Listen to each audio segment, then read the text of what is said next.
Sino sa inyo ang hindi kumpleto ang baon kung walang bagoong? Manggang hilaw, kare-kare, pinakbet. Hindi kumpleto ang lasa kung walang bagoong dito.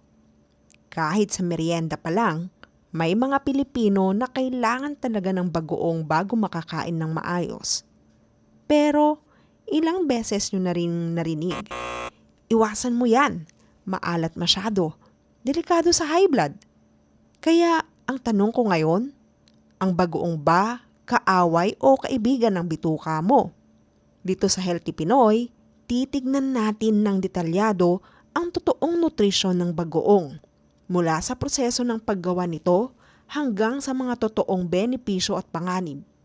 Panoorin nyo hanggang dulo dahil sasagutin din natin kung paano ito ligtas na maisasama sa inyong diet. Una, alamin natin kung paano nga ba ginagawa ang bagoong. Ang bagoong ay gawa mula sa fermented na hipon o isda. Pinaghalo-halo ito ng asin at pinapabayaan ng ilang linggo hanggang buwan para ma-fermented. Sa proseso ng fermentation na ito, nabubuo ang mga natural na bakterya at enzyme na siyang nagbibigay sa bagoong ng kakaibang lasa at amoy nito. May iba't ibang klase ng bagoong sa Pilipinas. Meron tayong bagoong alamang, gawa sa maliliit na hipon, at meron din tayong bagong isda, gawa naman sa maliliit na isda gaya ng dilis. Kahit iba-iba ang klase, pareho silang dumadaan sa parehong proseso ng fermentation.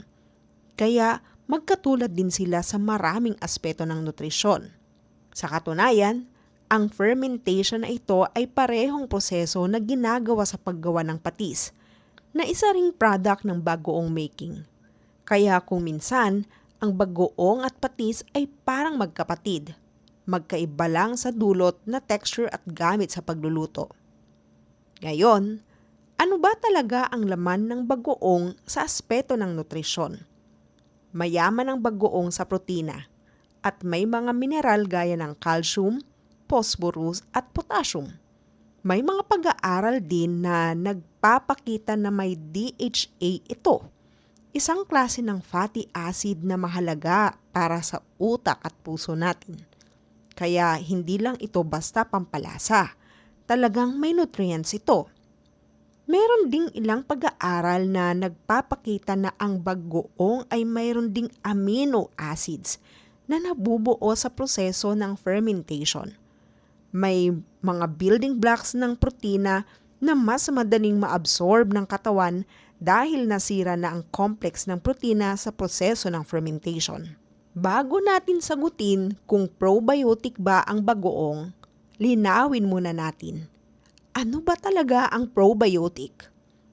Ang probiotic ay tumutukoy sa mga live bacteria o buhay na bakterya na nakakatulong sa ating katawan, lalo na sa bituka. Hindi lahat ng bakterya ay masama. Meron talagang good bacteria na kailangan natin para tumakbo ng maayos ang digestion natin. Kapag kumakain tayo ng pagkaing probiotic, dinadagdagan natin ang bilang ng good bacteria sa loob ng bituka natin para mas marami ito kaysa sa bad bacteria. Ano ang mga totoong benepisyo ng probiotic sa katawan natin? Una, mas maayos na digestion. Mas kaunti ang bloating at constipation. Pangalawa, mas malakas na immune system. Dahil malaking bahagi ng immune system natin ay nasa bituka. Pangatlo, mas maganda ang pag-absorb ng nutrients mula sa kinakain natin. At pang-apat, may connection din ito sa mood dahil malaking bahagi ng serotonin, ang hormone na nagpapasaya sa atin, ay ginagawa pala sa bituka. Mga karaniwang halimbawa ng probiotic foods ay yogurt, kefir at kimchi. Mababang asin nila, kaya mas madaling makarating ng buhay ang bakterya sa bituka natin. Ngayon na malinaw na natin ang probiotic, saka na natin sagutin kung ang bagoong ba ay kasing lakas ng mga ito. Probiotic ba talagang bagoong katulad ng yogurt o kimchi? Ito ang totoo. Oo, May mga bakterya na nabubuo habang nagfer-ferment ang bagoong. Pero ang problema, sobrang taas ng asin dito. At ang sobrang taas na asin ay pumipigil sa marami sa mga bakterya na ito na mabuhay at makarating pa sa bituka natin ng buhay pa rin. Sa madaling salita, may potensyal itong maging probiotic. Pero hindi ito kasing sigurado o kasing lakas ng ibang fermented foods na mas mababang asin gaya ng yogurt. At ngayon, ang pinakamalaking issue, ang sodium o asin sa bagoong. Ito ang totoo, napakataas ng sodium content ng bagoong. Isang kutsara lang nito, pwede ng malaking bahagi ng iyong daily allowance sa sodium. At alam nyo naman, ang sobrang asin ay direktang konektado sa high blood pressure, sakit sa puso at iba pang problema sa kalusugan. Ayon sa mga health guidelines, dapat hindi lalampas sa 2,300 mg ang sodium natin kada araw. At ang isang kutsara lang ng bagoong ay pwede nang umabot sa malaking bahagi nito. Kaya kung marami kayong ulam na may bagoong sa isang araw, madali itong makalampas sa dapat na limitasyon. Kaya dito naging tricky ang bagoong. Mataas sa nutrients, oo. Pero mataas din sa asin na kailangan nating bantayan. Lalo na para sa mga taong may existing na high blood pressure, sakit sa bato o sakit sa puso. Ngayon, may isa pa akong gustong idagdag. Ang epekto ng bagoong sa mga taong may sakit sa bato. Dahil sa sobrang taas ng sodium content nito, ang bagoong ay dapat ding bantayan ng mga taong may chronic kidney disease. Ang mga bato natin ay responsable sa pag-filter ng sobrang asin sa katawan. Kaya kapag mahina na ang bato, mas mabigat ang trabaho nito kapag sobra na nag-consume na sa asin. Kaya kung kayo o may kakilala kayong may sakit sa bato, mas mabuting konsultahin muna ang doktor bago regular na kainin ang bagoong. So, kaaway ba o kaibigan? Ang tamang sagot ay pareho. Depende sa dami. Kung kakain kayo ng bagoong bilang panlasa lang, konti lang, hindi ito magiging problema.